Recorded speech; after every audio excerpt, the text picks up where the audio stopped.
এই রংপুর হচ্ছে আবু সাইদের পবিত্র রক্তে মিশানো মাটি। কাজেই যেই ত্যাগ আমরা জুলাই আন্দোলনে দেখেছি, সেই ত্যাগ কখনো বৃথা যেতে পারে না।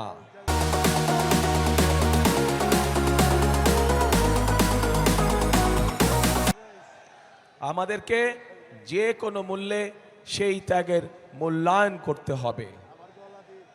কিন্তু কিভাবে আমরা আবু সাইদের সেই জীবন উৎসর্গ, সেই ত্যাগকে আমরা মূল্যায়ন করব?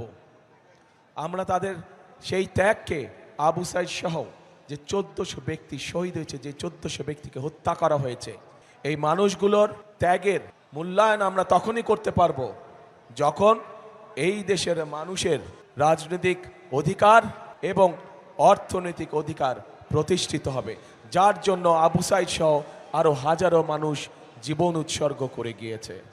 প্রিয় ভাই বোনেরা, আমি বিশ্বাস করি, অনেক মানুষ বলে যে রংপুর এলাকা, এই এলাকা সহ পুরা রংপুর বিভাগের যে জেলাগুলো বলে যে গরিব অঞ্চল, কিন্তু আমি বিশ্বাস করি এই অঞ্চল হচ্ছে অত্যন্ত সম্ভাবনাময় অঞ্চল।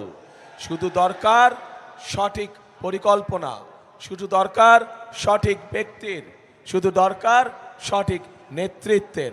তাহলেই এই বিভাগের আমরা আমূল পরিবর্তন করতে পারবো।